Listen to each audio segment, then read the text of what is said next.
Bueno, muy buenas tardes a todos. La verdad que es un placer estar aquí, no solamente por las personas que me acompañan en la mesa, sino también por aquella gente, a la redundancia, que conozco y aquellas caras no conocidas que a fin de cuentas lo que vienen a demostrar es que este proyecto, que surgió evidentemente de una iniciativa muy humilde, y esto pues, Guillermo lo podrá desgranar mucho mejor que yo, se está consolidando de manera paulatina en el conjunto del Estado para ofrecer una alternativa de izquierdas.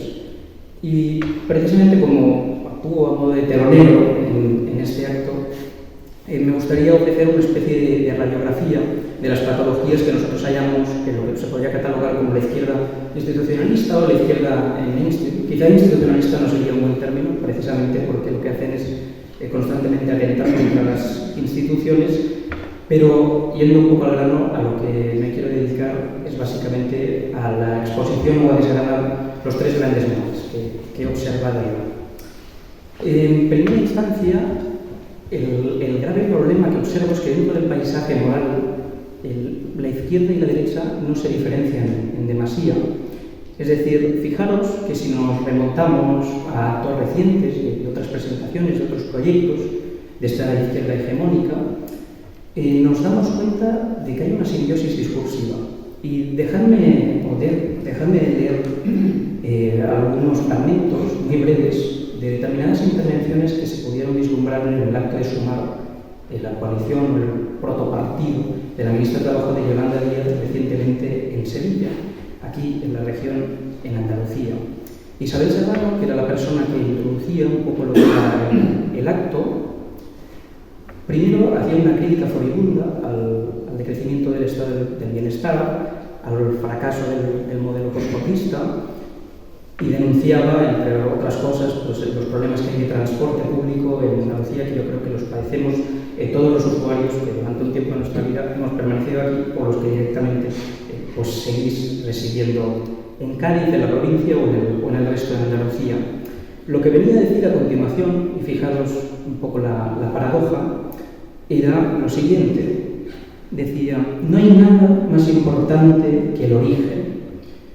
En el barco, entendiendo barco como comunidad política, Andalucía debe ocupar un espacio privilegiado. No somos una más. Luego la precedería Yolanda Díaz, hablando de lo clásico, la democracia trae la felicidad y que hay que constitucionalizar la felicidad como un derecho, pero bueno, en esas cosas, pues, evidentemente no entraremos. Pero fijaros que las preguntas que se plantean al imaginario colectivo están totalmente o están profundamente alejadas de la realidad de los conciudadanos. Es decir, no se preguntan si hay que adaptar la configuración territorial a las necesidades materiales de los ciudadanos. No lo hacen jamás.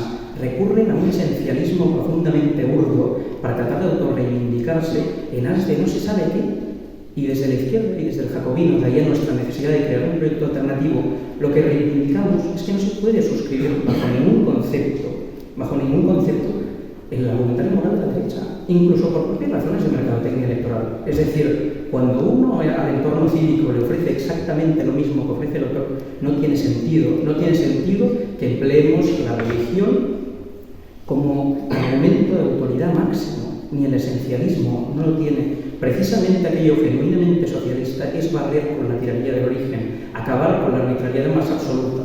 Y para ser concretos, precisamente, a mi humilde parecer, la gran batalla del socialismo es socavar los proyectos fundamentalistas de convivencia sostenidos bajo tesis absolutamente irracionalistas. Si condenamos y hacemos bien moralmente las actividades y los argumentos legitimatorios de arte oír para llevar políticas a federante antiabortistas, ¿por qué no hacemos lo mismo con aquellas personas, aquellos sujetos que supuestamente representan la vanguardia de la izquierda española, que hablan de diferencias genéticas para segregar a los conciudadanos? ¿Por qué no nos lo preguntamos? Creo que es uno de los grandes debates de la izquierda, uno de los grandes problemas que tenemos en la actualidad. Para no extenderme demasiado, el segundo problema que detecto es el del populismo. Hoy tenemos aquí a Ramón Vargas Machuca, que es una persona muy humilde y no sé si le da demasiada gracia que le cite, pero una de las grandes frases que dejó en uno de los encuentros que mantuvimos para paladear larga y entendidamente fue aquella de la crisis epistémica precede a la catástrofe moral. Ya no se sabe cuáles son los referentes intelectuales de la izquierda, todo vale. En la actualidad se ha sustituido incluso al propio Marx por Chantal Mouffe o la clau se ha sustituido en aras de establecer unos niveles de polarización inmensos, de que además se destruye el contrato social en aras de la nada e incluso se alterne, se modifique la jerarquía de valores que configuran la praxis política. Ya no es la razón, son los intereses y la pasión lo que subordinan la praxis de la partitocracia actual, destruyendo, por supuesto, el proyecto deliberativo de democracia. Y es más, crear tantas comunidades identitarias que acaben por socavar el entramado institucional compartido, lo único que lleva es abolir la condición de posibilidad de los desposeídos, de los sin voz, en definitiva, de aquellas personas o aquellos grupos tradicionalmente desatendidos. Por eso nosotros reivindicamos desde el jacobino el igualitarismo, pero no en el más absoluto vacío, sino más bien porque es la condición garante, la posibilidad de poder hablar con libertad o para poder tratar el asunto de la libertad que tanto preocupa a nuestras democracias de una manera lo más amplia posible. Por eso abogamos por impuestos redistributivos, por implementar una renta básica universal o por mantener el impuesto de sucesiones, porque combatimos la arbitrariedad con todas nuestras propuestas, porque sin pretender transformar los medios en fines, sin pretender hacerlo, por supuesto, que ha sido uno de los grandes errores también de la izquierda, pero atendiendo a que vivimos en sociedades de escasez, requerimos de un diseño institucional, en primera instancia, que propicie la solidaridad, la universalidad de la ciudadanía en segundo lugar y, en consecuencia, la extensión de derechos cívicos y sociales a cada vez más ciudadanos. Precisamente profundizar en esta categoría, ahondar, como hablábamos recientemente con Félix Ovejero, en la democracia y la justicia. Y ya por último lugar, en la tercera gran patología que yo detecto en el seno de la izquierda sería la cuestión de que, digamos, tampoco quiero sonar muy pedante en la academia, es por los desiertos. Es decir, cómo se configura el poder en el espacio político. Esto lo trata gente mucho más preparada que yo, como Javier Ullarte, pero básicamente la gran pregunta que yo quiero poner a la palestra es preguntarse por qué la ciudad de Cádiz en el siglo XVI, por ejemplo, ocupaba un espacio prominente y en la actualidad en el seno de la comunidad política ocupa un espacio absolutamente subalterno. Aquí hay historiadores de gran prestigio, a los que yo respeto muchísimo y no me atreveré a formular conjeturas históricas, pero ahora bien, preguntémonos cómo evitar precisamente que padezcan comunidades como Andalucía los problemas de la oleada neoliberal que existe en el seno de nuestra comunidad política y que se expande a nivel internacional.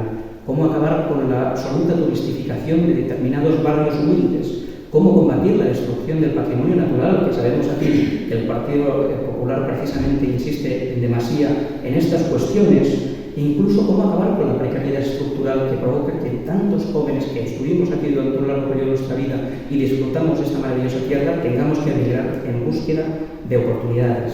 Y además, lo más injusto de todo esto es que incluso en situaciones de crecimiento, este tipo de comunidades autónomas no se ven retribuidas con ampliaciones de las cuotas de bienestar. Esto es un problema mayúsculo porque se entiende que incluso en propia terminología marxista, en Andalucía existe una doble plusvalía. En Andalucía, Extremadura, Murcia y otras comunidades autónomas que han quedado totalmente condenadas al ostracismo social. Es decir, ya no solo generas, a partir de tu fuerza de trabajo, plusvalor para aquella persona que te emplea, sino que además de esa misma fuerza de trabajo surge financiación para la burguesía más reaccionaria que tenemos en este país, que trata de inocularnos el virus esencialista de segregar a partir de supuestas diferencias que son totalmente acientíficas. Es por ello que ante estas tres patologías, ante el nacionalismo, urge una izquierda que haga pedagogía, que los condene moralmente, que condene una ideología tan reaccionaria y que tanto daño ha hecho a nuestras comunidades políticas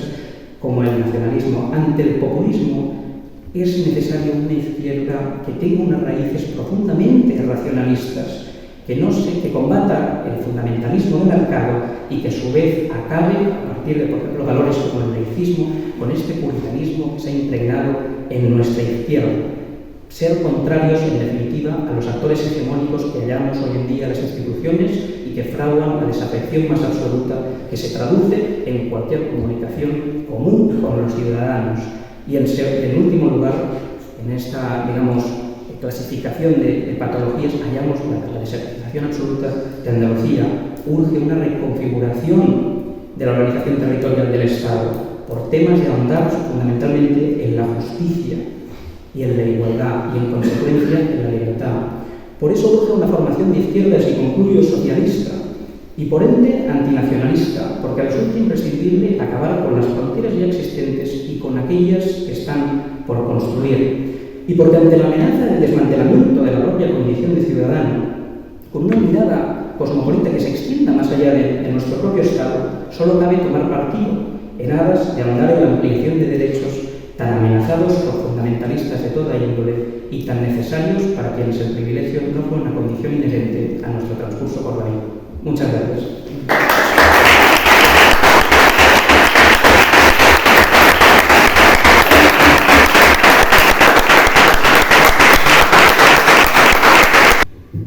Bueno, pues muchas gracias por venir al Jacobino, a la presentación del Jacobino en Cádiz. Es un proyecto que poco a poco, de forma muy paulatina, vamos, ¿no?, desde cero. Estamos partiendo desde cero, sin financiación detrás ni nada. Entonces somos personas que creemos en la justicia, en la igualdad y que nos sentimos igual que la mayoría de los españoles o de la gente que ya puede votar, y es que estamos huérfanos a la hora de votar. Creo que la mayoría no sabemos a quién vamos a votar por el panorama político tan decadente que hay en España. Entonces, por eso pues estamos aquí unos cuantos en el Jacobino intentando construir el camino para ver si podemos algún día ser la alternativa a aquello que a nosotros, al igual que a vosotros, no nos gusta y estamos quemados, de hecho, ¿no? De la política y del panorama político. Entonces, un poquito al hilo de lo que comentaba mi compañero, es que efectivamente hace falta una izquierda, sobre todo una izquierda con perspectiva de clase, porque si hoy en día tenemos, por desgracia, el panorama que tenemos es Podemos y las múltiples marcas blancas que surgen a partir de Podemos, el PSOE. Entonces tenemos por un lado una izquierda rancia y por el otro lado una izquierda que no se sabe exactamente qué es. No lo podría definirla porque son multicolor, tiene una serie de ideas ahí que no se ponen de acuerdo. Y desgraciadamente, si vemos las distintas discusiones o planteamientos que se hacen en el Parlamento, a veces yo tengo la sensación de que se ríen de nosotros, porque las cuestiones que ponen sobre la mesa, las cuestiones que llevan en los programas, que llevan en los medios de comunicación, son banales. Siempre están inmersos en etiquetas, en identitarismos, en guerras ideológicas, en personalismos, en partidismo, ¿no? Al final, la sensación que da es que cada uno, entre ellos, lo que están haciendo es luchar por una cuestión partidista, ¿no? Por ver qué es lo que puede beneficiar a mi partido en lugar de qué es lo que puede beneficiar a España, ¿no? Entonces, entre tantas cosas que se hacen mal, entre tantos planteamientos, yo quiero destacar un punto importante, y es la importancia de la laicidad en España. ¿Por qué? Pues básicamente porque hay una comunidad musulmana, ¿no? Porque yo provengo de esa comunidad. Hay una comunidad musulmana muy importante en España legalmente, y que residan y que conste en el censo. Hay más de 2 millones de personas, de musulmanes en España, solo que conste, o sea que probablemente haya al menos medio millón o 1 millón que no conste en el registro o que viva en España. Entonces estamos ya hablando de primeras y segundas generaciones de españoles procedentes de contextos musulmanes. Estas personas se encuentran en una situación totalmente huérfana, tanto políticamente como ideológicamente como identitario, ¿no? En el aspecto identitario, porque son personas que no se sienten españolas porque se les excluye de la identidad de españolidad, ¿no? Tú no eres español, tú eres moro. y luego pues en su país pues les pasa un poco lo mismo, ¿no? Tú no eres de aquí, tú eres español. Entonces surge ahí un conflicto importante y entonces desgraciadamente la respuesta que se recibe por parte de la derecha o de la derecha más reaccionaria es echar más gasolina al fuego, generar pues mayor estigma hacia quienes proceden de estos contextos, que al final quienes se ven afectados son aquellos que tienen los mismos derechos que vosotros, puesto que han nacido en España y muchos son primera y segunda generación, ¿no?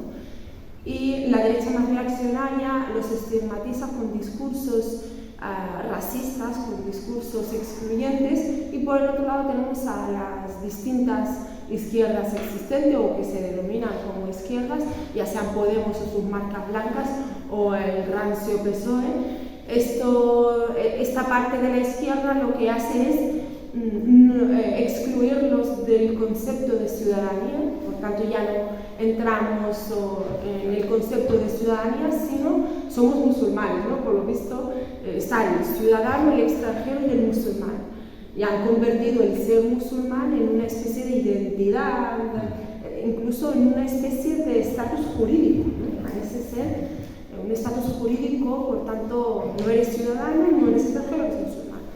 Y eso es gravísimo. Luego vemos los problemas que genera el identitarismo en Cataluña, que hay una comunidad musulmana importante. Vemos los problemas que generan de radicalismo, etc., ¿no? Y si os fijáis, quienes caen en las redes del radicalismo son las primeras y las segundas generaciones, precisamente aquellas que siempre han sido excluidas o estigmatizadas por parte de la derecha reaccionaria o directamente convertidas en un símbolo, ¿cómo lo explico? Convertidas en un mero símbolo de instrumentalización partidista por parte de Podemos y de sus distintas marcas blancas. No importa Mariam o Fátima, no importa la calidad que tenga ella o su profesionalidad o lo que tenga que aportar a España o al partido, lo que importa es si lleva un hijab, ¿no? Lo que importa ya es su físico. Entonces estamos en una época en la que las representaciones estéticas se han convertido en un sujeto político, ¿no? Y en un objeto político, y eso es gravísimo, porque eso lo único que hace es eximir y excluir a esas personas del concepto de ciudadanía. Y recordemos que es muy importante entrar dentro del concepto de ciudadanía, es muy importante luchar por los derechos de las personas en tanto en cuanto como ciudadanos, porque es lo que nos otorga la igualdad real y efectiva en términos formales y materiales.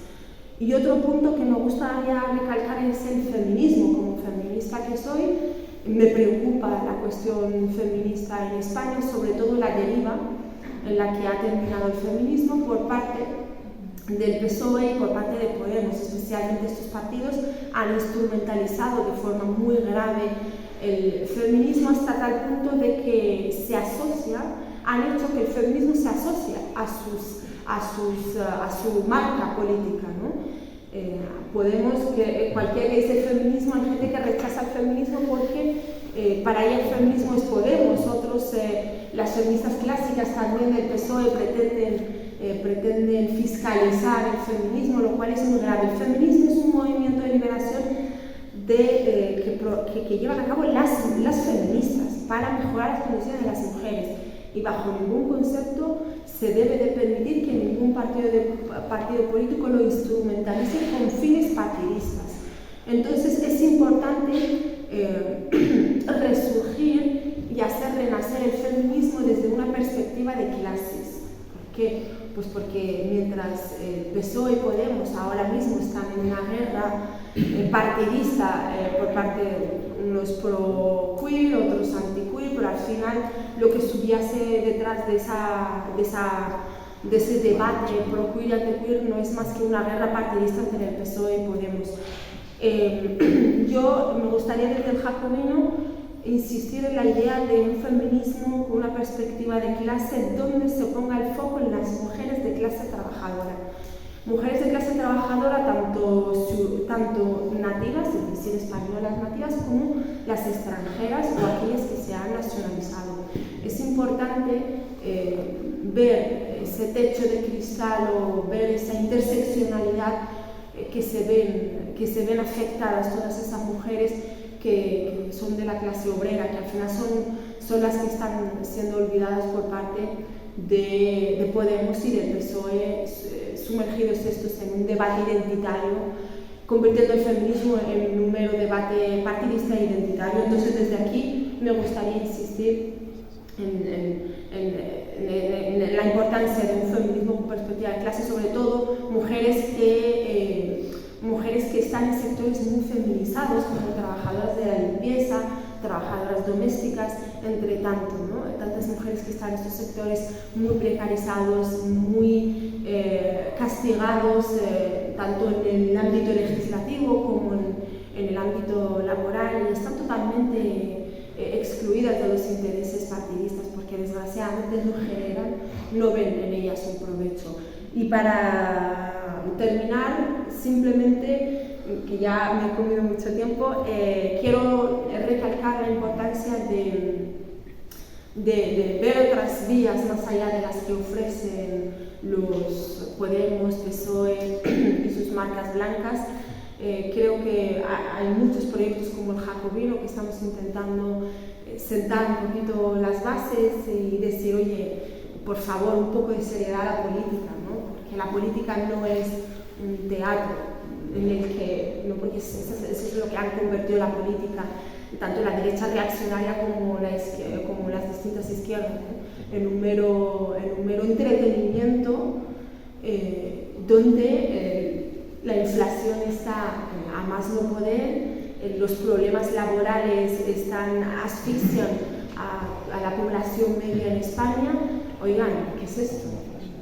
¿Cómo podéis convertir algo tan serio como la política, que es un instrumento para mejorar las condiciones de los ciudadanos, en un teatro? No es un teatro. Entonces creo que es importante ver un poco esas alternativas, y sobre todo me preocupa también esas nuevas supuestas izquierdas que están renaciendo, ¿no? Esos grupos, esos proyectos que están renaciendo como izquierdas y que dicen ser la alternativa de Podemos, de PSOE, de sus marcas blancas. Cuidado, porque son izquierdas reaccionarias que pretenden excluir y dividir entre la población en España, y eso no es el objetivo. El objetivo es unir. No olvidemos que pertenecemos a una misma clase, la clase obrera, y debemos unirnos contra las oligarquías y debemos unirnos para mejorar nuestras condiciones, y de ahí la importancia de dar oportunidad a aquellos proyectos que intentan aportar un poco de seriedad a este panorama absolutamente surrealista que estamos viviendo en el ámbito político. Muchas gracias.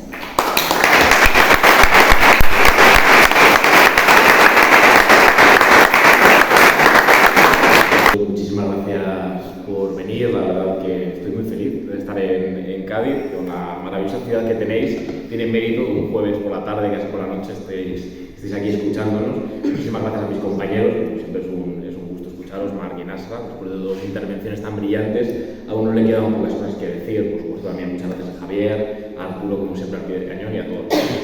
Venido, la verdad que es un honor. Pues efectivamente, el otro día me preguntaba, periodista del diario de Cádiz, que efectivamente cuando a mucha gente le habla del Jacobino, pues hay un automatismo preventivo, y este proyecto de izquierdas, ¿cómo que de izquierdas? Y claro, las patologías de las que hablaba Marc es muy pertinente, ¿no? Porque los conceptos en España están un pelín devaluados, ¿no?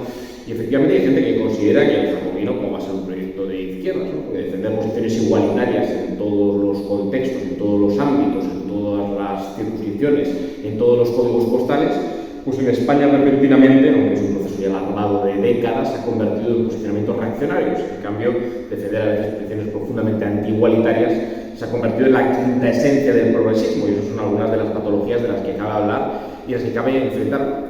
Realmente porque no estamos hablando, como decía Félix el otro día, Félix Ovejero, del quinto decimal, ¿no? Esto no es una discrepancia del quinto decimal completamente adjetiva, un empecinamiento, ¿no? Es que consideramos que muchos de los proyectos que están floreciendo y que se están presentando recientemente, citabais ambos alguno de ellos que se ha presentado en Andalucía hace poco, es que no es un capricho, no es una obcecación, no es que seamos muy cabezones, que también, es que hay discrepancias sustantivas de fondo que conviene simplificar porque nos parecen verdaderamente esenciales. Claro, proyectos antiigualitarios o proyectos profundamente identitarios o proyectos que socavan el ideal de ciudadanía o que plantean abiertamente privilegios políticos, sociales, fiscales, económicos en nombre de la identidad no nos parecen aceptables desde posiciones igualitarias. Y eso es una primera reflexión que de entrada me gustaría hacer. Se nos ha dicho que incidimos también a veces demasiado, yo creo que no, en este eje materialista que algo tiene que ver con la tradición de las izquierdas. Claro, nos preocupan las cuestiones económicas y productivas en España, por una cuestión de principio, por cierto, del valor de la libertad, hablado de él, Marx, tan manidamente repetido, ¿no? La libertad, ¿no? El jacobino defiende la libertad, obviamente la libertad de todos, concepto republicano de libertad, ¿no? La libertad también de los excluidos, la libertad de los pobres, la libertad de los que nunca han sido libres. Si nos olvidamos de esa libertad, estamos troceando la libertad, estamos dividiendo la libertad, estamos malbaratando el concepto de libertad. Claro, la libertad no es externalizar servicios públicos y tomarse cerveza, las cervezas se pueden tomar en cualquier sitio, eso no es libertad, eso es una caricatura de la libertad, ¿no? Lo digo porque hay determinadas pulsiones libertarianas que algunos creen que operan en lo retórico. Yo soy más pesimista, yo creo que gotean en políticas materiales, que a mí me parece más bien la negación misma de la libertad. La libertad no puede ser el sálvese quien puede, esto lo voy a defender incluso un liberal clásico, o por lo menos un liberal político, ¿no? Claro, en España se habla mucho, por ejemplo, de meritocracia, que cada uno sea responsable de sus actos.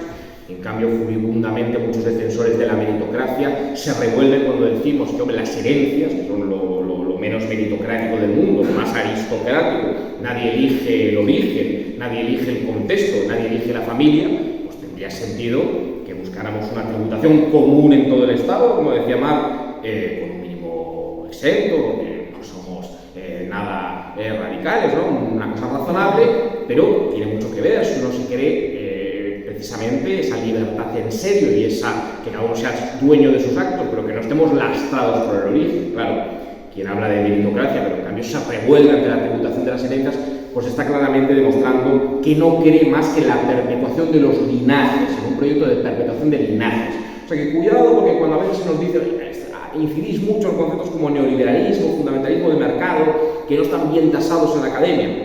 Primero, una cautela. En la arena política creo que las reglas son distintas, pero efectivamente a nosotros nos interesa todo esto que hablas más de lo normativo, de que los principios son muy importantes. Y sí creemos que hay un fundamentalismo de mercado, incluso bastante transversal. El candidato del Partido Socialista en Madrid dice que el mercado de la vivienda se autorregula. Hombre, a mí me llama la atención. España tiene un estándar de vivienda pública bastante paupérrimo. 2,5% de vivienda pública en 2020, puesto 17º, 18º en el ranking europeo.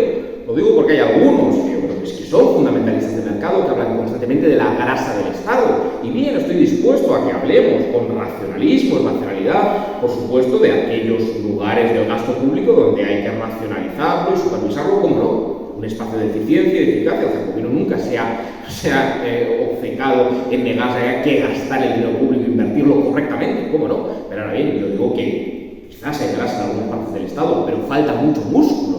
El ejemplo de la vivienda pública, pues el mercado de vivienda pública es un mercado que hay que intervenir y que hay que intervenir mucho más y mucho mejor. Es decir, ahí no opera ningún orden espontáneo ni ninguna autorregulación.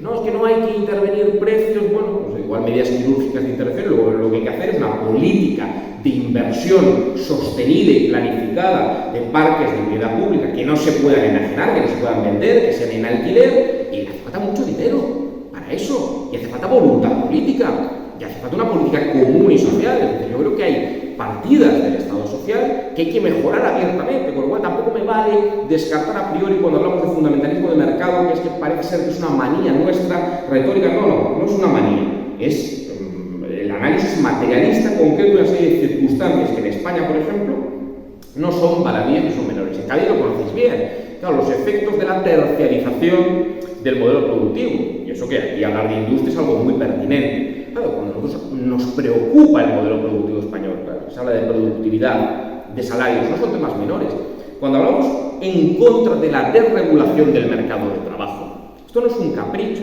es que desde el punto de vista económico hay que pensar si esas políticas de desregulación del mercado de trabajo, y ya no hablo de si son justas o no, que lo tengo clarísimo, han sido económicamente efectivas para hacer a la economía española más productiva, de verdad. Es decir, porque la exposición de motivos de las leyes desde los años 80 ya se hablaba que había que desregular el mercado de trabajo, liberalizar, por ejemplo, el despido, las modificaciones sustanciales, la contratación, los contratos temporales.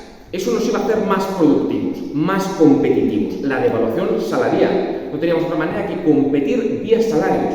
Es que desde un punto de vista económico, estrictamente capitalista, para algunos que establecen determinadas cautelas a lo que decimos, es que es muy poco inteligente. Ese modelo ha sido demencial. Es un modelo de competencia demencial que no ha funcionado. Algunos obstan a esto y dicen, bueno, ¿cómo vas a subir los salarios por decreto? No se trata de subir los salarios por decreto, más allá de que la subida del salario mínimo interprofesional me parece una medida absolutamente ineludible, pero es que la competencia vía salarios, la desregulación del mercado de trabajo en un contexto de economías abiertas, profundamente uberizadas, ha sido un absoluto desastre. Con lo cual, empezar a plantearnos si no tenemos que competir de otra manera, por ejemplo, no bajando salarios, sino en innovación, en investigación, en desarrollo. Pues uno va a revisar, por ejemplo, la inversión que tiene España en I+D. Pues la inversión que tiene en España en I+D es igualmente paupérrima. Con lo cual, algo falla en este discurso de la grasa sobrante del Estado, vuelvo a decir, y el músculo que falta del Estado, por cierto, un Estado que había que despatrimonializar en muchos sectores estratégicos, donde convenía con criterios de convergencia europea. Esto no nos plantea un antieuropeísmo furibundo, no, para nada, pero quizás se hizo de una manera muy dogmática. Había que desaparecer de todos los sectores estratégicos porque el Estado no podía producir, no podía regular, no podía redistribuir. Bueno, pues creo que estamos en otro momento. Creo que hay que discutir todas esas asunciones. Igual el Estado sí que tiene que participar. Ya instrumentos o instituciones bastante ortodoxas del capitalismo están planteando que el Estado sí que tiene que participar en esa revisión del modelo productivo. ¿Que no es fácil hacerlo? ¿Que la reindustrialización no es fácil hacerla con una deuda pública del 120%? Bien, por supuesto que no es sencilla, pero desde el Jacobino creo que estamos al menos abriendo una serie de debates desde una óptica racional y decir, oiga, si no se puede hacer, igual hay que ir a Europa y plantear que igual no tenía mucho sentido conformar una unión de libre circulación de capitales y una unión monetaria sin contrapesos fiscales y presupuestarios. Esto no lo dice nadie, ya sé que estamos en otra época, los proyectos que se están presentando nos hablan de sonrisas, de empatía, de mucho sentimiento, de si somos felices. Bueno, no me importan poco las sonrisas de momento. Preferiría un presupuesto contundente en una Europa menos dual entre el norte y el sur, con un sur menos desindustrializado, con un sur menos terciarizado, con un problema de deuda pública que es estructural y que tiene que ver con la salida de la última crisis, penúltima o antepenúltima ya de 2008. La deuda pública que teníamos en 2008 es una deuda pública muy razonable. No podemos aceptar, si somos medianamente rigurosos, que la deuda pública española es por el Ministerio de Igualdad o por el Tito Berni. Eso no es serio. Habrá que racionalizar el gasto público, pero la deuda pública no es porque tengamos mucha corrupción o porque gastemos muy mal. En 2008 también estaba Viviana Ido y se hacían muchas barbaridades y teníamos una deuda pública del 38%. Entonces, es una cuestión estructural y hay que revisar las estructuras europeas y hay que pedirle al norte de Europa que si quiere controlar el gasto público español y fiscalizar cómo vamos a gastar los fondos que llegan de Europa, que efectivamente hay que fiscalizar cómo se gastan, también parecería razonable fiscalizar los ingresos de determinados paraísos fiscales de facto. Bueno, obviamente los neoliberales más extremos nos plantearán que no, que la competencia fiscal entre Estados es virtuosa. Me parece que la competencia fiscal dentro de una unión de libre circulación de capitales es letal, es destructiva. Y eso tiene mucho que ver con la falta de dinero para que efectivamente el Estado pueda hacer cosas, por ejemplo, cambiar un modelo productivo que es demencial porque no puede basarse en ese cóctel explosivo de terciarización, pequeñas empresas, un tejido productivo de micropymes, de pequeñas empresas, de autónomos, de enorme fraude laboral. Yo, mal que bien lo conozco por mi trabajo, de enorme fraude laboral, y que ya digo, no solo es injusto socialmente las medidas incendiarias que se han adoptado durante muchos años, sino que es económicamente desacertado, porque no sirve para crecer, ni para mejorar la productividad, ni para mejorar el consumo, ni la capacidad de ahorro. Ahora que se habla de pensiones, claro, tenemos un problema salarial. Claro que igual el sistema de reparto hay que pensarlo. Es decir, la pregunta sobre la sostenibilidad de un sistema público de pensiones es pertinente, sí, pero yo me hago otra pregunta que no se hacen los neoliberales. ¿Es sostenible en España un sistema de capitalización o un sistema mixto? Contestemos esa pregunta, sin apriorismos y sin demagogia. ¿De qué capacidad de ahorro tienen el 80% de los españoles? Es decir, cualquier política para semi-privatizar el sistema público de pensiones abocaría al 70-80% de la población a la miseria en su vejez, a la miseria más absoluta. Claro, de si quiere hacer sostenible el sistema público de pensiones, ¿cómo? Pues a mí se me ocurren algunas cosas. Si queremos hacerlo conforme a cotizaciones, pues igual hay que revisar fraude laboral ingente que hay, cantidad de horas extraordinarias no computadas, no cotizadas, no pagadas, modelo productivo, porque tenemos un problema de salarios muy importante, y eso no se soluciona por decreto, tiene que ver con otros factores económicos, y si no da con las cotizaciones, que yo creo francamente que no da, hay que hacerlo con cargo a los presupuestos generales del Estado. Y ahí también hemos dicho alguna cosa, que por cierto no se la escucho ni a Podemos, ni a Sumar, ni a esta gente que está a la izquierda, de todas las galaxias, que es que igual no tiene sentido tener un IRPF dual en el que tributen menos las rentas del trabajo que las del capital. ¿Esto es una pregunta pertinente o no? Parece una pregunta pertinente, podemos hacer esa pregunta. ¿Por qué tenemos un IRPF dual en el que tributan más las rentas del trabajo que las rentas del capital? Eso no tiene sentido. Así que no nos perdamos un poco, porque a veces veo críticas al jacobino un poco simplonas, si me permitís, es decir, la terminología no es... son propuestas concretas, programáticas, no tiene sentido. Hay que reunificar seguramente un IRPF general en el que las rentas del capital tributen más, sí, y que seguramente tenemos que tener también un impuesto de patrimonio, de sucesiones y donaciones común en todo el Estado. En fin, algunas de las cuestiones del eje material, del eje socioeconómico, creo que son muy pertinentes. Por cierto, muchos de los derechos que tenemos, que damos por sentados, no son concesiones dadivosas de nadie. Lo vimos en la huelga del metal de Cádiz, ¿no? Muchas veces se dice, las huelgas, esto pone en peligro la seguridad jurídica de los mercados. Nadie piensa en la seguridad jurídica de los ciudadanos cuyas condiciones materiales no están cubiertas y por tanto no son libres. Yo me pregunto de esa seguridad jurídica. La seguridad jurídica de aquellos que firmaban en contratos de adhesión hipotecas con 40 cláusulas abusivas. Alguien habrá que preguntar sobre la seguridad jurídica de esas personas que no tenían capacidad de negociación y firmaban en un contrato de adhesión 30 cláusulas abusivas que predisponía una entidad bancaria. Dirá alguien, las cajas de ahorro de los políticos y las entidades bancarias privadas que metían productos completamente abusivos sin control del regulador público. Absolutamente. Bueno, Juan Ramón Rayo tiene otra tesis, claro. Juan Ramón Rayo, que supuestamente es licenciado en Derecho, no sé, es francamente maravilloso. Habrá leído a Bruno León y esta gente de la escuela austriaca, como una especie de... Sí, yo no quiero calificar, pero en fin, esto de que en un contrato hipotecario, en un préstamo hipotecario hay libertad de pacto entre las partes.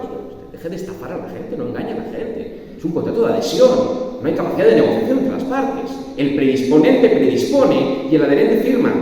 No engañen a la gente. O sea, no engañen a la gente, porque si engañan tendremos que decirle que están engañando. Con lo cual, menos sustitución de las viejas deidades por la deidad mercado, porque el mercado, que puede funcionar en algunas cosas, no es una deidad. Y hay una serie de tesis políticas que pivotan en torno a la conversión del mercado en un dios autorregulado. Y no es tal cosa. Con lo cual, algunas de estas cuestiones, que por cierto, ya digo, no se las oigo a Podemos, no se las oigo al Partido Socialista, por supuesto, no se las oigo a Más Madrid, son importantes. Ahora ha salido un paper, por cierto, de gente cercana, creo, a Más Madrid, a Más País, sobre la reindustrialización, que lo desligan de Europa, que lo desligan de la Unión Fiscal Europea. Yo creo que con una deuda pública de 120% tendremos que reindustrializar, pero tocando una serie de estructuras a las que pertenecemos y en las que tenemos que tener voz y pedir un papel más allá de la subalternidad pura y dura. Pero no estamos solo aquí por esto, claro, estamos aquí porque consideramos que para hacer todo esto, efectivamente es muy pertinente reivindicar el concepto de ciudadanía que Nassara y Marx también han explicado. Esto entronca con la mejor tradición socialista. No se trataba de defender a la clase obrera para sí misma, sino para la emancipación colectiva, y no para la proletarización, sino para la conversión en ciudadanos de tantas personas que vendían y siguen vendiendo su fuerza de trabajo en condiciones de explotación, a veces en la economía uberizada, de semi-esclavitud, que no son ciudadanos.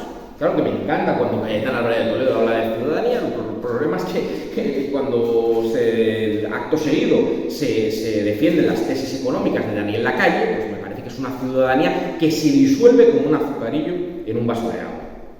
Como un azucarillo en un vaso de agua, porque si no hay condiciones materiales garantizadas, no hay libertad y por tanto todos sus derechos son, bueno, un plano formal, un plano nominal, pero sin traslación material, sin concreción real. Claro, nosotros no queremos que estos guetos identitarios, esta competición identitaria, sirva para la emancipación colectiva. No estamos descubriendo tampoco ningún Mediterráneo.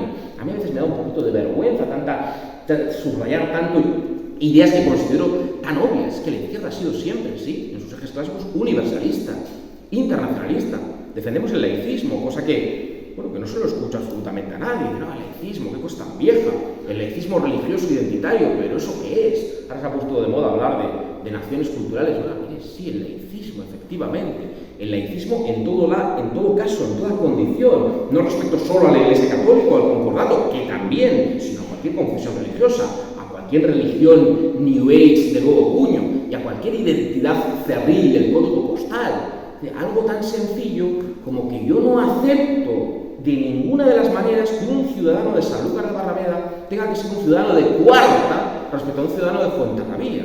Y la respuesta a Dominen hay que descartarla. Yo estoy ya cansado, ¿no? Pero enseñe usted su linaje, que no somos del terruño, de las raíces, de los 8 apellidos. Los derechos de ciudadanía no emanan de los apellidos.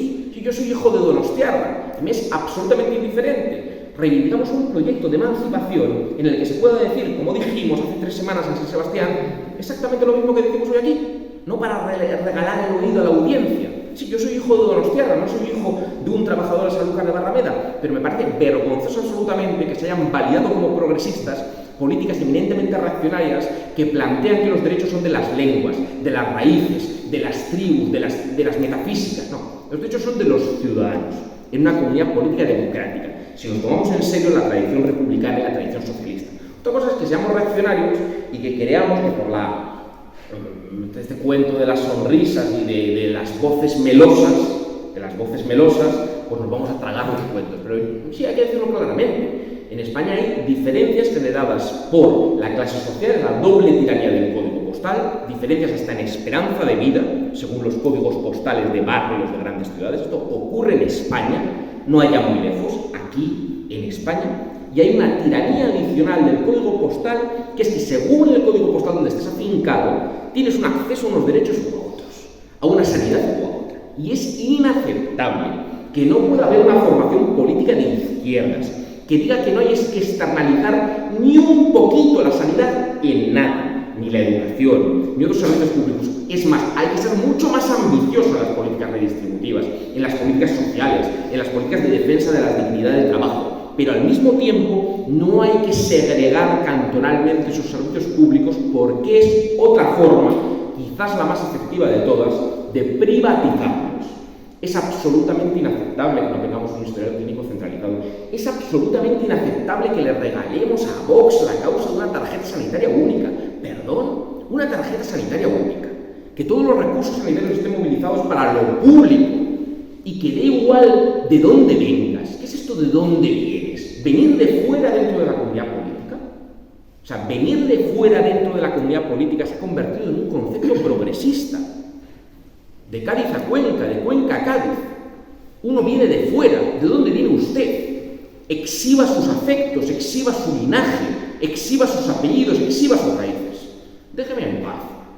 Garantice mis derechos como ciudadano. Esa es una política socialista. Y de ahí no nos vamos a bajar y no vamos a transar con los principios, porque desde luego en lo esencial seremos contundentes y seremos rígidos, flexibles en lo accesorio, pero en los principios no podemos transarlo. Ya sabéis, y si no lo sabéis os lo cuento, que como efectivamente se ha presentado este proyecto tan ilusionante de Sumar, que es el resultado de un proceso de escucha, esta humilde organización ha tenido la osadía de mandar una carta a la ministra Yolanda Díaz para ver si le apetecía escucharnos. Obviamente la respuesta ha sido el silencio más clamoroso. No hay ninguna intención de escucharnos y yo lo entiendo, ¿no? Entiendo que la señora ministra se va a tener que reunir con este humilde portavoz, ¿no? con estas personas, por cierto, aunque yo creo que convendría que no nos tomaran demasiado el pelo cuando hablan de escuchar, la antítesis a un proceso de deliberación seria. No tienen intención de escuchar absolutamente nada más que aceptaciones a críticas y aquiescentes de gente que les diga que sí. Claro, porque dijo efectivamente que hace falta una armonización fiscal europea. ¿Cómo no va a hacer falta una armonización fiscal europea? Toda la razón, ministra, absolutamente toda la razón. ¿Cómo puede defender usted eso si está defendiendo la descentralización competitiva en casa? ¿Qué credibilidad tiene usted? No, estáis obsesionados con el concierto económico y el convenio navarro. No estamos obsesionados. Es que no me parece especialmente socialista que si estamos hablando de la sostenibilidad de las pensiones, el País Vasco y Navarra no contribuyan a la sostenibilidad de las pensiones públicas. ¿Eso es socialista? ¿Eso es comunista? ¿Eso es marxista? No sé. O nos han cambiado completamente los conceptos o estamos ante una pantomima absoluta. Eso es la negación misma de un proyecto de izquierdas. Por cierto, hablando de fundamentalistas de mercado y de la pinza real entre esta izquierda identitaria, antigualitaria y la derecha fundamentalista de mercado y profundamente autonomista que la hay en Madrid, por ejemplo, prestemos atención. Manuel Llamas, el otro día, viceconsejero de Economía de la Comunidad de Madrid, respondía a la enésima propuesta propagandística del PSOE, ese partido que no ha gobernado nunca en España, que dice que hay que armonizar fiscalmente. El Partido Socialista me encanta en campaña, empieza a decir cosas que tienen razón, pero cuando gobierna siempre, por supuesto, se les olvida, ¿no? El Partido Socialista, el mismo que depende del PSC y que ha importado el discurso del PSC, el mismo del principio de ordinalidad, el mismo del federalismo asimétrico, el mismo del derecho a decidir, es decir, el derecho a que no decidamos todos, es decir, a privatizar el territorio común. No, decían que hay que armonizar. Y el viceconsejero de la Comunidad de Madrid, para que veamos qué derecha tenemos y cómo la descentralización le viene bien al neoliberalismo, le viene perfectamente a aquellos que quieren quebrar cualquier conato de redistribución, decía Manuel Llamas, jacobinos, socialistas. Y yo pensaba, ojalá. Ese proyecto, el proyecto que horroriza al viceconsejero de la señora Ayuso, es el proyecto que representamos nosotros. Ese proyecto que realmente haría pupa a la derecha del capital y a la derecha del dinero, y no por una cosa infantil de hacer pupa, sino por una cuestión de libertad en serio, de igualdad en serio, de fraternidad en serio, de derechos de ciudadanía plenos, de la libertad de los que no tienen voz, de los excluidos, de los desposeídos, de los pisoteados que en el mundo son, que por cierto son muchos, y hay una bolsa de excluidos que si no respondemos a ella desde la izquierda, responderá la derecha identitaria, la derecha reaccionaria, la derecha de los verdaderos finlandeses, la derecha de la Liga Norte o de la Liga Norte local, los Torra y compañía, la derecha racista y xenófoba que está a la espera, por cierto. Necesitamos dar una respuesta a toda esa gente y esa respuesta pasa por decir racionalmente y objetivamente qué está ocurriendo. En España hay una pinza absoluta entre la descentralización competitiva y la quiebra del proyecto de lo común y del proyecto de lo público y del Estado. Ni la reindustrialización, ni el liderazgo económico desde lo público se puede hacer sin Estado o sin estructuras políticas sólidas. Desde luego con un Estado balcanizado, con un Estado tribalizado identitariamente será imposible. Y efectivamente tenemos una derecha que se ha dado cuenta de forma muy inteligente que ese Estado de las autonomías, tan sacralizado bobaliconamente por nuestra izquierda más multicolor, creo que has dicho, Násara, se dan cuenta que ese Estado de las autonomías está sirviendo realmente a un proyecto insolidario, a un proyecto de competencia fiscal, a un proyecto de movimiento de herencias para morirse la comunidad donde tributas menos, de dilución del impuesto de patrimonio, que ha desaparecido desde el nuevo momento en el que se transfirió su capacidad normativa.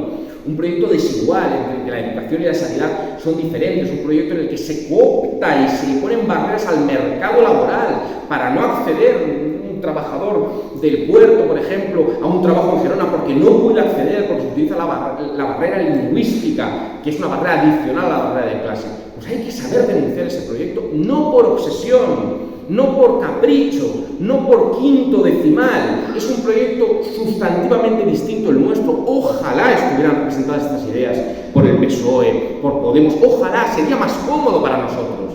Sería mucho más cómodo afiliarnos a un proyecto político que ya estuviera hecho. Este proyecto político igualitario en España, doblemente igualitario en lo económico y en lo cívico, está por hacer.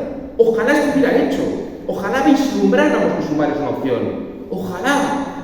Pero es que realmente no es así, no es así. Hace falta un proyecto de ciudadanía y de clase social, de igualdad, de unidad, en la que no nos preguntemos qué siente usted, sino nos preguntemos qué derechos tiene usted y por qué se están degradando sus derechos. Y hace falta un proyecto valiente y antinacionalista, como decía Marc, porque defendemos un proyecto socialista. Acordaros de esa frase magnífica de la película, del documental Traidores, de John Viard, de su padre: diferentes, distintos es el nombre elegante para xenófobos. En este país, cacereño, pero también podía haber sido gaditano, se ha utilizado como insulto para remarcar en una mezcla perfecta entre clasismo y racismo al que venía de fuera, es decir, al que venía de regiones más pobres a regiones más ricas de España a trabajar y a ser explotado por una burguesía de oligarquía ultrarreaccionaria.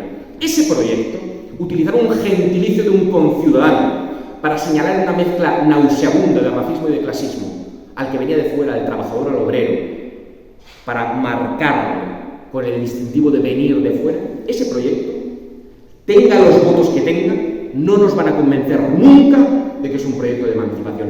Es un proyecto de reacción, y contra ese proyecto y a favor de la emancipación colectiva, desde luego, se presenta el Jacobino. Muchas gracias.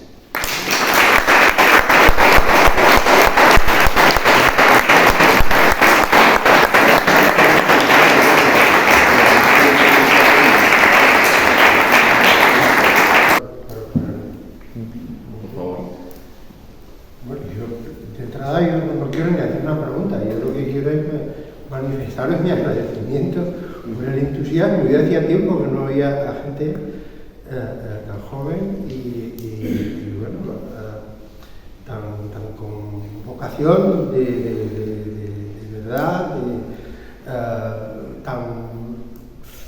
con ganas de dejar aparte ejaculatorias y monsergas, ir a lo fundamental. Y que bueno, para mí es una alegría enorme que bueno, comprobar que, no sé si tengo que decir que todavía pocos, pero bueno, daros las gracias y sobre todo por hacerlo, lo que estáis haciendo, con el entusiasmo que manifestáis, ¿no? Vamos, claro, si tengo que convertir todo esto en una pregunta, es bueno, ¿y cómo va el proyecto? ¿Qué infraestructura tenéis? ¿Os vais a presentar a las próximas? ¿O todavía hay que esperar algún tiempo más? Bueno, nada, muchas gracias por lo primero que has comentado. La verdad que es al revés, es un gusto y es un agradecimiento enorme que tenemos que nos acompañéis y que la verdad que da cierta esperanza pues, que esto no sea un eco entre nosotros.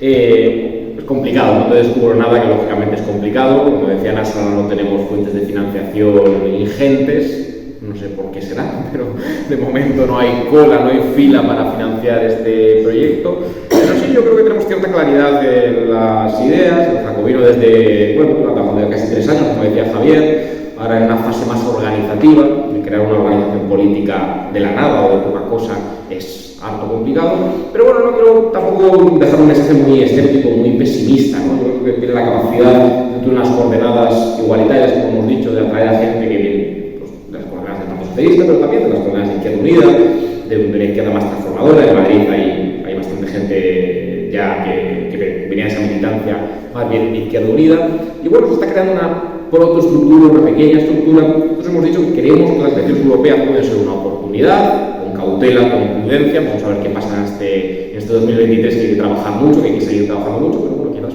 por esa circunscripción única, por presumiblemente quizás un resultado no el mejor del todo de la izquierda oficial en 2023, ya veremos. Pero yo creo que hace falta. Al final el elemento cuantitativo no va a dar razón a los proyectos. Si así fuera en el País Vasco, todos tendríamos que votar en masa al PNV, ¿no? Y en principio no lo haríamos seguramente ninguno de los que estamos aquí.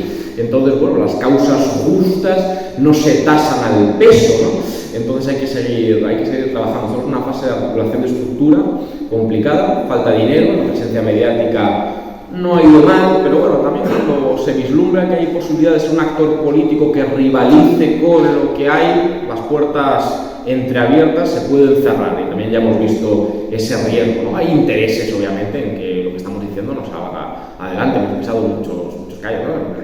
carteles de la derecha y tal, cuando se critica el nacionalismo, claro, cuando lo unes con, por ejemplo, esta crítica al autonomismo que utiliza el Partido Popular en Madrid, por ejemplo, para desmontar el Estado social en buena medida, pues eso no gusta, ¿no? Y además nuestro antiesencialismo también le hemos metido el dedo en el ojo a Vox mucho. Entonces, en fin, tenemos unos cuantos amigos.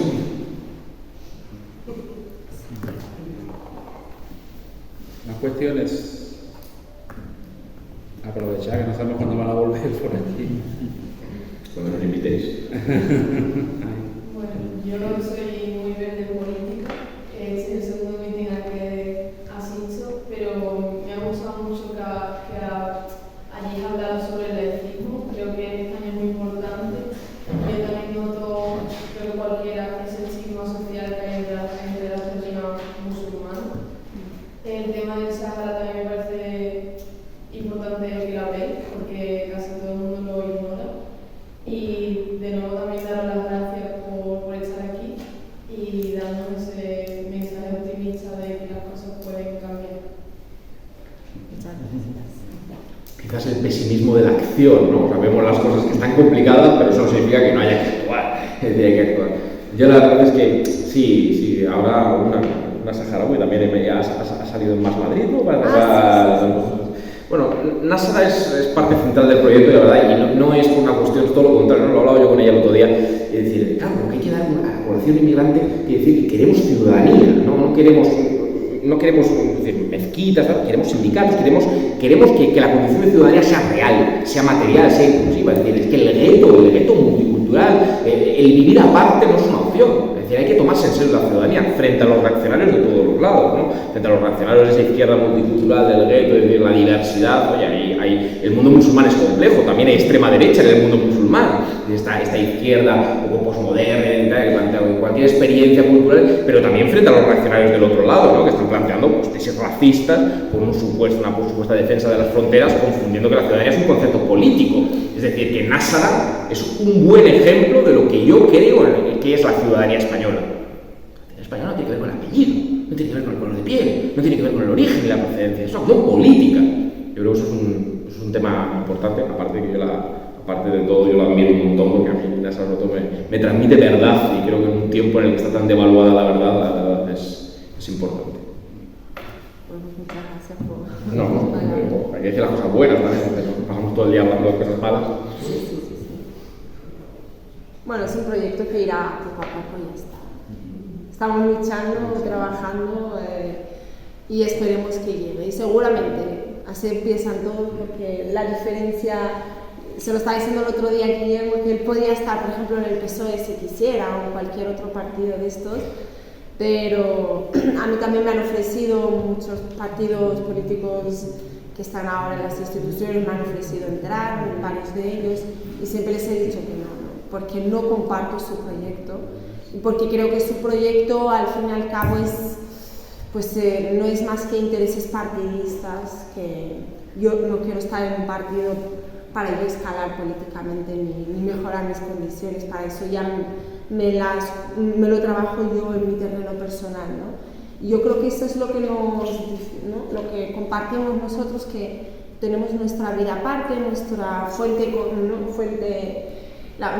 económica, digamos, que esa parte ya está consolidada en nuestra profesionalidad, y queremos iniciar un nuevo camino arduo, duro. Complicado. Empezar en política desde cero es una tarea titánica y muy difícil, las cosas como son. Pero es mejor, preferimos empezar desde cero, desde abajo, poco a poco, ¿no? Vamos siempre por todas las provincias en España, cada vez hay más gente, cada vez se une más gente y esa es la clave. Y poco a poco, yo prefiero, como ha hecho Guy, empezar desde cero en un proyecto que tiene propósitos para convertirse en un partido político con la finalidad de llevar a cabo nuestras ideas, que están enfocadas sobre todo en la igualdad real, efectiva y en la realidad material de la clase obrera, que subirte al carro de cualquier partido político institucional de turno que está ahora en auge, que la única que se va a beneficiar o luego se va a beneficiar es uno, ¿no? Porque si entras ya en un partido más que consolidado, con mucho te beneficias tú, pero rara vez vas a beneficiar a los de abajo y rara vez vas a poder defender y consolidar tus ideas como tal. Y yo creo que esa es la clave del jacobino en estos momentos y poco a poco, así que llegaremos lejos, somos muy optimistas y estoy segura que en algún momento llegaremos ahí arriba e intentaremos mejorar las cosas. Y yo creo que la clave del jacobino y lo que a mí me gusta es que somos un proyecto serio, somos personas con un proyecto serio, con unas ideas serias. No queremos enredarnos en debates identitarios estériles que no tienen ningún tipo de utilidad ni práctica en el día a día y en la realidad material de la gente que vive en España. No sé qué utilidad tiene el debate que hemos visto en la moción de censura. Cuando tú ves lo que decían unos y otros, tú ves que están totalmente alejados de la realidad, de la inflación, de los problemas económicos, de la uberización, de los puestos de trabajo. Esta gente vive en una realidad totalmente paralela y esto es una vergüenza, ¿no? Y eso es lo que me gusta del jacobino, que aportamos seriedad y sobre todo estamos en política por motivos serios, no estamos para ser un modo de entretenimiento, sino para ser una herramienta y un instrumento de política para cambiar las cosas, que sabemos y somos honestos que no es fácil cambiar las cosas. No venimos aquí a vender idealismos, no venimos a pintar las cosas de colores para engañar a la gente. Decimos qué queremos, cuál es nuestro propósito y por qué queremos llegar a las instituciones, pero también somos honestos y decimos qué tipo de dificultades y obstáculos tenemos. Enfrentarse a la oligarquía europea no es fácil, pero para eso estamos, ¿no? Y para eso empezamos desde abajo también. Sí, yo, un poco a colación de lo que se ha ido expresando, a mí me da la sensación de que quizás si tuviéramos que definir cuál es el objetivo máximo del jacobino, es recuperar la dignidad de conceptos perdidos, o de conceptos denostados profundamente, como esos son los de democracia, socialismo, igualdad, libertad, y además tratar de abundar y profundizar un poco en la crisis de representación que tenemos. Es decir, buena parte del problema actual, digamos, de la desafección profunda en las relaciones de confianza entre representantes y representados se debe a la más absoluta antipolítica que ha imperado en el arco parlamentario durante los últimos años. Hemos observado, y buena parte, digamos, de que el crecimiento nuestro sea paulatino, es de la desconfianza que tiene la ciudadanía, porque pone su mirada sobre otros partidos que nacieron hace algunos años y que también prometían una especie de camino hacia Ítaca, tratando de desacreditar toda la labor política anterior, incluso la tradición de gentes que provienen de la socialdemocracia y del comunismo y que realmente se partieron en la cara, en su sentido más literal, para que hoy disfrutemos de cierto estado de bienestar cada vez más decreciente y de libertades que no todas son formales, aunque se atenten contra ellas.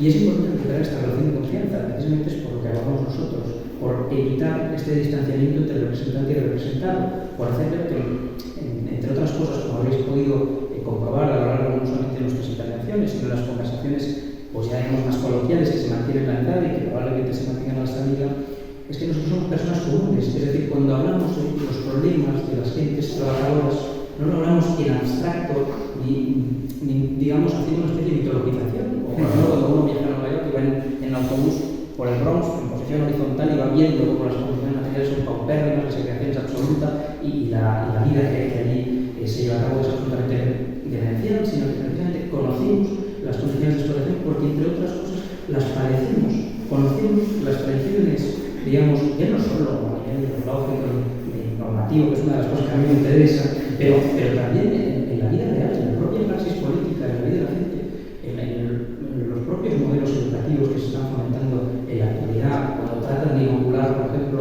en disciplinas que nada tienen que ver o que pertenecen a las ciencias sociales o directamente que nada tienen que ver con asuntos de emprendimiento y toda esta retórica absolutamente vacía que lo que trata es de desdibujar el conocimiento, que esto es otro de los grandes problemas, porque cuando yo antes hablaba de ostras, es que la mayoría de jóvenes que estudian aquí tienen que marchar, y además con la etiqueta de inmigrante, como decía Guillermo, a otras comunidades para poder simplemente tener autonomía, para poder independizarse, para poder llevar una vida autónoma, ya no digo para tener grandes aspiraciones, simplemente para llevar una vida digna, no mucho más.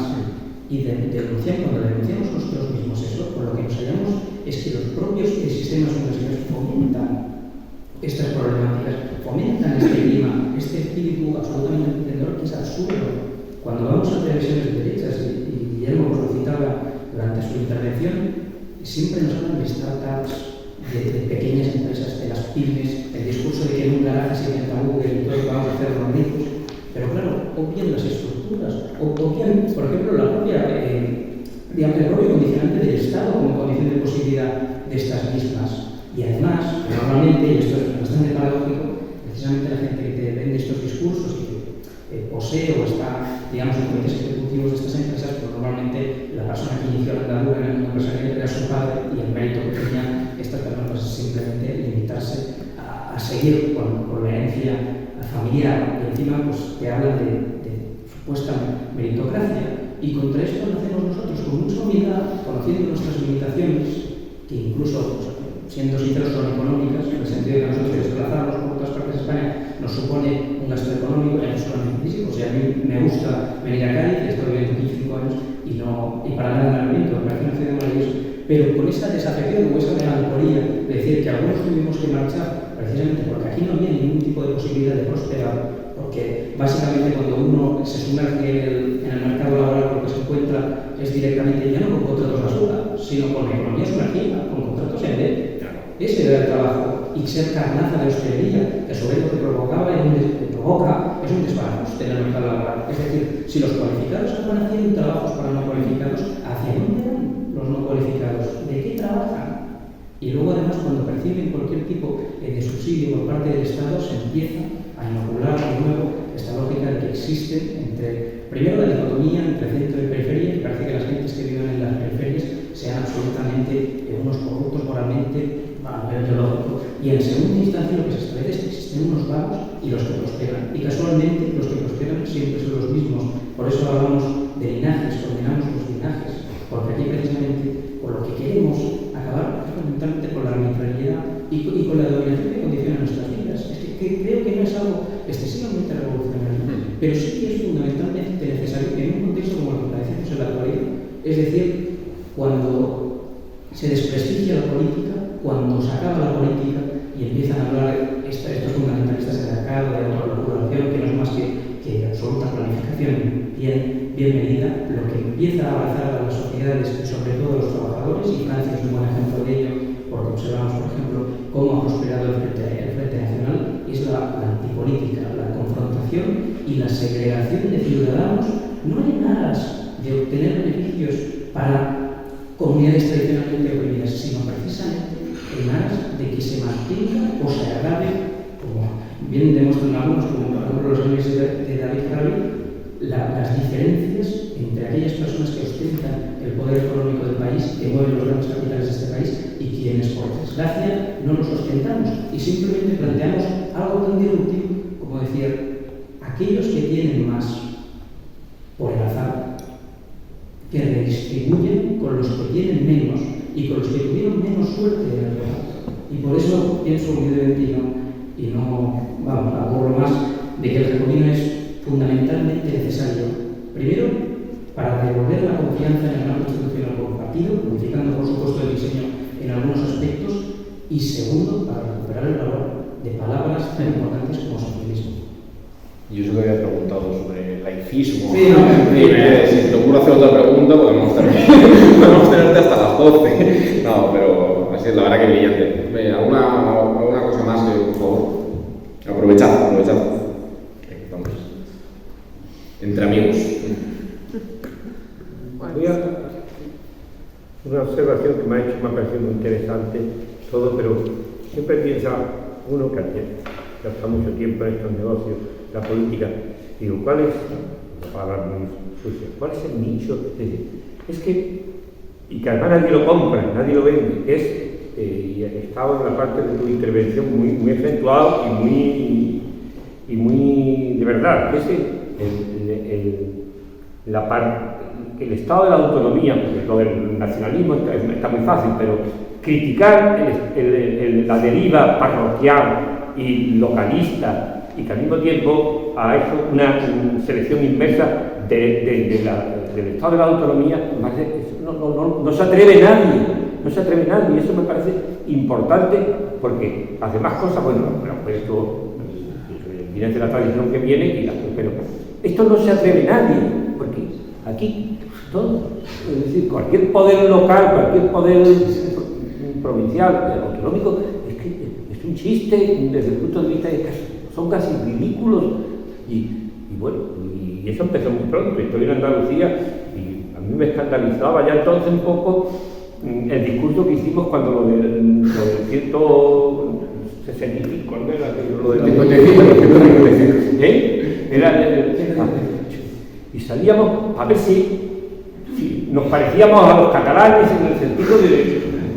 Andalucía, no, las condiciones de vida, y luego, bueno, pues todo ha sido una feria. A mí esa parte me parece que no emplea a nadie en lo que ha sido las demás cosas que se aparecen en lo que ha sido la deriva de pérdida de elementos fundamentales de los 40 años de democracia. Precisamente eso claro, eso te da también 17 veces autoridad aún más para algo es más sangrante el mismo localismo que son las comunidades históricas y históricas, pero nadie, o sea, porque acabas de decir, es que en Madrid se ponen autonomistas y en todos sitios se ponen autonomistas, o sea, es decir, para al final, pura y simplemente mantener un chiringuito, y eso me parece que es. Porque es que además se nota ya en el énfasis, hay cosas que las he escuchado, es decir, el fervor con que habéis estado contra la deriva la descentralización, pues entonces cuando nos dicen, uy, esto es el jacobino un poco, no es decir, la comunidad política unida, que hasta ahí llega, con ese argumento llega a toda esa localismo tan terrible que se ha llegado. Pues pensar en las diputaciones, por ejemplo, no me refiero a cualquier cosa, es temible todo eso. Pues, más tonto se cree ya que es Papa de Roma. Pues la verdad que es un honor escucharte, Ramón. Primero que hayas venido y escucharte pues es un gusto, una satisfacción, también hay que decirlo, cuando es una satisfacción escuchar algo de alguien al que tienes en estima y admiración. Y sí, yo creo que el despertador, incluso antiidentitario, las cautelas identitarias en este país escriben libros sobre la diversidad, sobre las trampas de la diversidad, pero se saca incluso el nacionalismo identitario, y por supuesto la descentralización es una vaca sagrada. Bueno, es decir, por Franco, España, Franco, vamos a avanzar un poquito. Franco era un reaccionario, un dictador y un asesino. Por supuesto, un dictador, un reaccionario y un asesino. El que mantuvo, por cierto, privilegios forales en Álava y Navarra. También, si hacemos memoria histórica, vamos a hacerla completa. La descentralización no tiene por qué ser siempre progresista. No tiene por qué ser siempre progresista. No, estáis en contra de las fiestas populares. Vamos a dejar de decir chorradas. Es decir, esto además me recuerda a lo de Amin Maluf, ¿no? Que suelo citar, porque me parece que las identidades asesinas. Pasa que Andalucía tiene una identidad compacta y unívoca. Esto habría que preguntárselo al andalucismo. Es decir, el carnaval de Cádiz es exactamente igual que cómo se celebra el carnaval en el norte de Jaén. No, obviamente es que cae por su propio peso, es un absurdo, es un reduccionismo. Y en Cataluña, en el conjunto de Cataluña, es exactamente igual un pueblo de Gerona que no Lugares o Hospitalet. Hay el mismo concepto identitario, es decir, la identidad homogénea. Es decir, desde un punto de vista de clase, decae absolutamente. Es absurdo, ¿verdad? De las identidades compactas según un código postal. La identidad madrileña se ha inventado. ¿Cuál es la identidad madrileña? Yo soy madrileño, hijo de Zamorana, de un pueblo de Tierra de Campos, y mi padre es donostiarra. Yo no sé exactamente qué hacer. San Isidro, hay que sentir un fervor especial, si no, ya te convertirás dentro de poco en mal madrileño. Yo soy muy admirador de Georges Brassens, ¿no? Que cantaba a todos los imbéciles, han nacido en algún lugar, ¿no? Creo que Fernando Sabater algún día dijo lo imbécil no es haber nacido en algún lugar, porque también hay gente buena, también la gente buena ha nacido en algún lugar. Es estar diciéndonos todo el rato que han nacido en un sitio. Usted ha nacido, tampoco tiene gran mérito haber nacido en un sitio. Dejemos de reconstruir una cosa identitaria Y además, por cierto, Marco lo contaba el otro día, tengo una profesora por ahí en la Complutense que está cercana a Más Madrid, se habla de nosotros. Esto también hay que decir, somos un proyecto modesto, pero curiosamente se habla de nosotros. Es decir, estas contradicciones no las contestan, no hay contestación. ¿Cómo se va a defender el concierto económico? Es decir, la redistribución inversa, un privilegio a favor de una región rica. Eso es indefendible desde una posición igualitaria. Esto Pablo Iglesias lo sabe, Íñigo Rejón, Yolanda Díaz, no lo sé, espero que también, ¿no? Ya no sé lo que saben, pero saben que no tiene nada de izquierdas. Claro, que el localismo, que el carlismo, por cierto, ya que parece que no hay movimientos históricos españoles, puramente españoles, tan descentralizadores como reaccionarios, el carlismo.